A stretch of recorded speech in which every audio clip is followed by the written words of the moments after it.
Let's get into it right now. Carrying over champ, as always, is Bronwyn Bishop, and I'm sure Stephen Conroy doesn't mind because he's always just here to help. Let's get into it. The Reserve Bank. Let's just, again, who knows whether they're going to try to cover their backside because, of course, the government is endlessly talking about fiddling and reshaping it and all the rest of it, or whether they follow the pattern of their previous decision-making, which is, unless inflation is between 2 and 3, then they're going to keep going up. What's your gut telling you? They'll hold. They'll hold, yeah. I always remember Mr Kennedy, who's the head of Treasury, is also in that mix. And they meet every 6 weeks now. But I do think that it tells me they've missed this rise, for which they'll be very grateful. It just confirms what I've said since the Dunkley by-election, that they are getting ready for an early election. They've removed some Barnacles. They've got rid of O'Neil and Giles, and Tony Burke's been put in a position to sort of warm up the Muslim vote movement. He can't be asked any questions about the CFMEU because he's no longer the minister and you can't do that. So Barnacles have been removed to go to an election anytime they want. And I don't think there's any suggestion that there will not be the likelihood of an increase later in the year, because in the next quarter, the tax cuts and the electricity payments go in. They're not in this lot, and that will push up inflation. Yeah. So for you, Stephen, obviously you think that they've gone one too many or maybe even two too many. So you'd be hoping that, again, that the data means they don't go there. But obviously if you're the Labor Party, if they can dodge one next week, then they've got a 6-week window to call and have an election if they really want to, if this is the central fear in amongst people. But you laugh, sir. Well, I'm not sure Albo's going to be taking advice from Bronwyn about when to call an election, so I don't accept any of her analysis. Well, that's not the basis on which I gave it.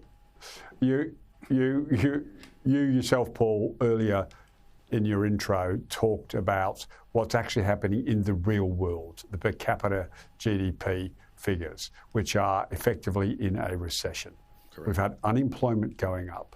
We've got inflation, despite some bizarre commentary today from market economists trying to suggest inflation is still going up through the rest of the year. It's just not true. So the Reserve Bank should take a deep breath, admit that they made a mistake last year in pushing too hard, and to avoid making the same mistake, which is keeping interest rates too high for too long, they should actually reduce interest rates. Stephen, for heaven's sake, the Treasurer said that inflation would be down to 3.5.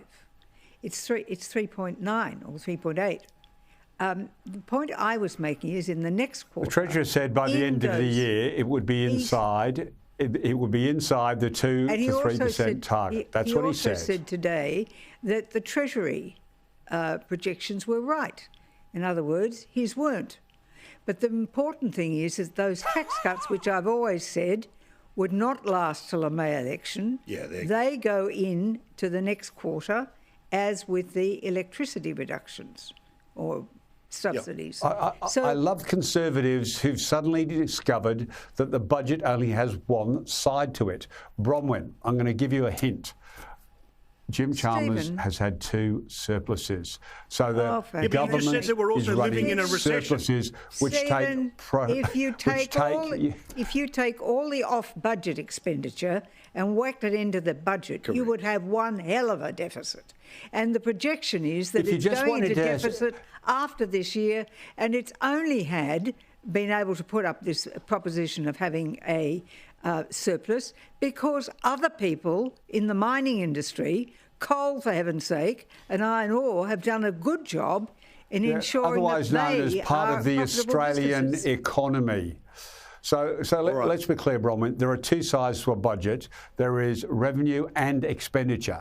The government can't That's very clever of you to notice surplus. That, okay. They can't. Bronwyn, could you please just let me finish? No, I don't think so. I've been trying to let you finish. You're not really helping anyone. I know that, but I thought I'd ask. You're just not helping revenue anyone. is outgrowing expenditure. That's how you run a surplus. I know you won't recognise one for the last 11 years. Do you have income and expenditure in the previous drawers government inside your didn't desk? deliver one.